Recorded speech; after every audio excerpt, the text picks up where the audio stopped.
Hello বন্ধুরা, গতকাল ছিল পৌষ সংক্রান্তি, পিঠে খাওয়ার দিন। আপনারাও নিশ্চয়ই অনেক ধরনের পিঠে খেয়েছেন গতকাল। আমিও কিন্তু অনেক ধরনের পিঠেই বাড়িতে বানিয়ে নিয়েছিলাম। তবে এই দিনে আমি যে জিনিসটা সবথেকে মিস করি সেটা হলো কাঠের উনুনে জাল হওয়া গরম গরম সাজের পিঠে। ঝোলা গুড় দিয়ে খেতে যে কী ভালো লাগতো, কিন্তু কষ্ট পেয়ে তো লাভ নেই। তাই আমিও বাড়িতে 3 রকমের পিঠে বানিয়েছিলাম। তো প্রথমেই বানাচ্ছে সাজের পিঠে, যার জন্য আমি 500 গ্রাম ঢেকি ঝাঁটা চালের গুঁড়ো নিয়েছি দোকান দিয়ে কেনা।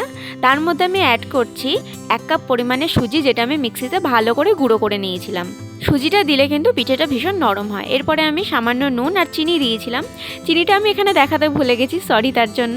এরপরে আমি উষ্ণ গরম দুধ দিয়ে ভালো করে ব্যাটারটাকে গুলে নেব।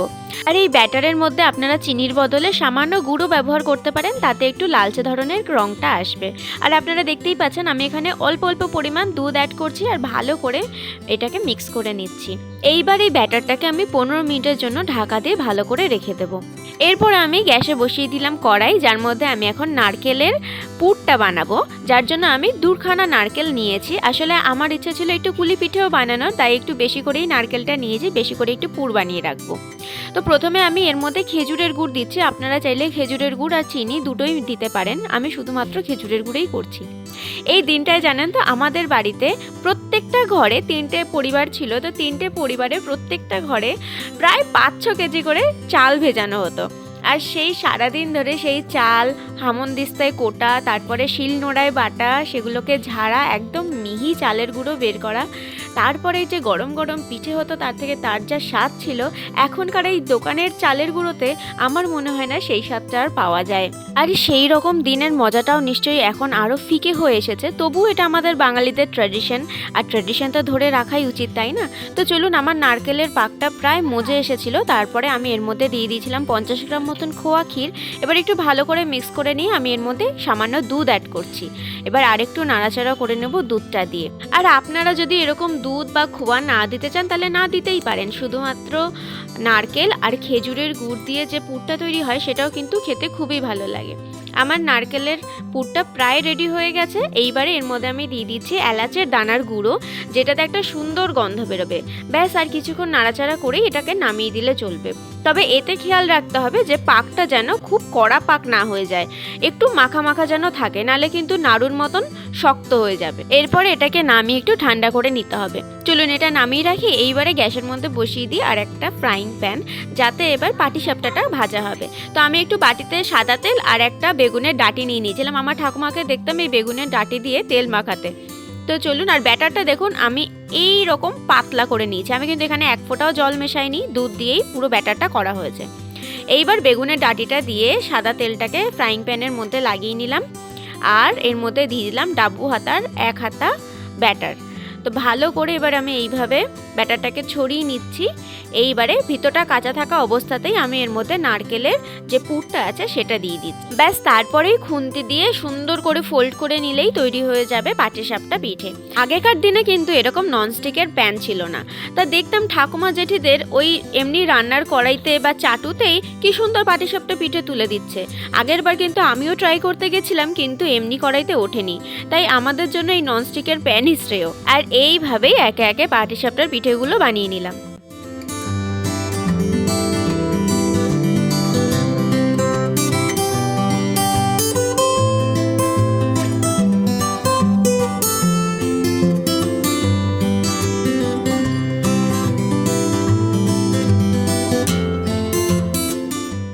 পাটিসাপটা পিঠের পর্ব তো শেষ হলো। এবার চলুন বানাই চুষি পিঠে আর কুলি পিঠে, যেটাকে পুলি পিঠে নামে আপনারা চেনেন, কিন্তু আমি ছোটবেলা দিয়ে কুলি পিঠেই বলে আসছি। তো একটা কড়াইয়ের মধ্যে প্রথমে আমি নিয়ে নিলাম জল, এর মধ্যে আমি দিয়ে দিচ্ছি নুন, একটু সামান্য পরিমাণ নুন দিলেই চলবে। তারপরে আমি দিয়ে দিচ্ছি এর মধ্যে 500 গ্রাম চালের গুঁড়ো। আপনারা চাইলে চালের গুঁড়োটা কম বা বেশিও নিতে পারেন, সেক্ষেত্রে জলের পরিমাণটাও কিন্তু কম বা বেশি করতে হবে। গ্যাসের ফ্লেমটাকে হাইতে রেখে ভালো করে এটাকে নাড়াচাড়া করে নেব, যতক্ষণ না পর্যন্ত চালের গুঁড়ি সমস্ত জলটাকে অ্যাবজর্ব করে নেয়। তারপরে ফ্লেমটাকে একদম কমিয়ে দিয়ে আরও কিছুক্ষণ নাড়াচাড়া করে এরকম একটা কাই বানিয়ে নিতে হবে। তারপরে গ্যাসের ফ্লেমটা বন্ধ করে দিয়ে 2 মিনিটের জন্য আমি এটাকে ঢাকা দিয়ে রেখে দেবো। এবার 2 মিনিট হয়ে গেলে একটা থালা নিয়ে কড়াই থেকে সমস্ত কাইটা থালার মধ্যে আমি ঢেলে নেব। এখন কিন্তু কাইটা ভীষণ গরম, তো এই গরম গরম থাকা অবস্থাতেই কিন্তু কাইটাকে মেখে ফেলা দরকার, নালে কিন্তু এটা শক্ত হয়ে যাবে, তখন আর মাখা যাবে না। তো এই গরম অবস্থায় মাখাটা খুবই একটা কষ্টকর কাজ, তো ওর জন্য কি করতে হবে, বারবার একটু ঠান্ডা জলের মধ্যে হাতটা চুবিয়ে নিয়ে তারপরে আস্তে আস্তে করে মেখে নিতে হবে। তো এইভাবে হাতের মধ্যে অত গরমের ভাবটাও লাগবে না, আর কাইটাও গরম থাকা অবস্থায় সুন্দর করে মাখা হয়ে যাবে।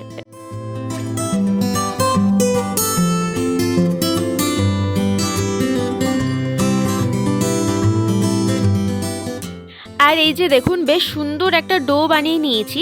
এবার এটাকে কিন্তু ঢাকা দিয়ে রাখতে হবে যাতে এটা বেশিক্ষণ ধরে গরম থাকে।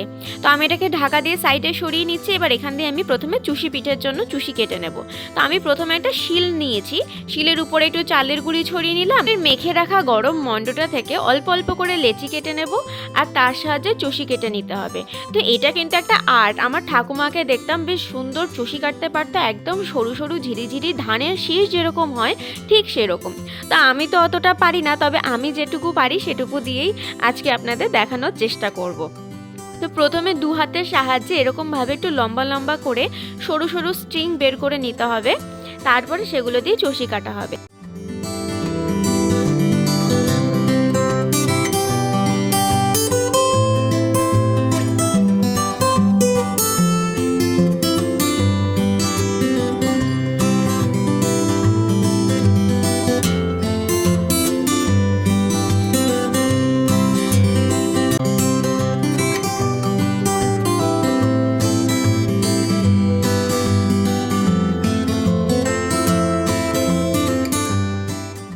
আর এই যে অনেকখানি কষ্টের পরে আমার এক থালা চষি কাটা কমপ্লিট হয়েছে।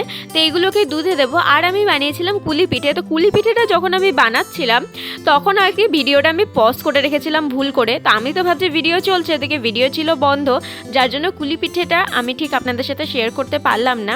আর এই চষিগুলো কিন্তু সম্পি বানিয়েছে, ও শিখছে আসলে কীভাবে চষি কাটতে হয়, শিখতে শিখতেই হবে একদিন। তো চলুন, এইবারে আমি এদিকে 2 লিটার দুধ বসিয়ে দিয়েছি। দুধের মধ্যে আমি এলাচের খোসাগুলো দিয়ে দিলাম, যেগুলো দিয়ে আমি দানা নিয়েছিলাম আগে, আর এর মধ্যে দিয়ে দিলাম খেজুরের গুড়। দুধটাকে আমি এবার 10 মিনিট ফুটিয়ে নিয়েছি ভালো করে। তারপরে এর মধ্যে আমি দিয়ে দিচ্ছি কুলি পিঠে আর চষি। এই ঠান্ডার মধ্যে এত ধরনের পিঠে হয়তো আমি বানাতাম না যদি না সম্পি থাকতো, কারণ ও আমাকে অনেক হেল্প করে দিয়েছে আর অনেকগুলো পিঠে বানাতেও সাহায্য করেছে। এবার চলুন পিঠেগুলোকে একটু নাড়াচাড়া করে দিয়ে ভালো করে এটাকে আমি রান্না হতে দিই। প্রায় 15 মিনিট আমি এটাকে টকবক করে ফুটতে দিয়েছি। দুধটাও বেশ গাঢ় গাঢ় হয়ে এসেছে আর পিঠেগুলো প্রায় স্বচ্ছ হয়ে এসেছে। তো এবার বুঝে নেবেন যে পিঠেগুলো রেডি হয়ে গেছে। এইবারে নামিয়ে সার্ভ করে দিলেই হয়। তবে আমার এই গরম গরম পিঠের থেকে বাসি পিঠেটা খেতে কিন্তু বেশি ভালো লাগে। আর আপনাদের জন্য রইল 1 থালা পাটিসাপটা পিঠে আর 1 হাঁড়ি চুষি আর কুলি পিঠের অনেক অনেক শুভেচ্ছা।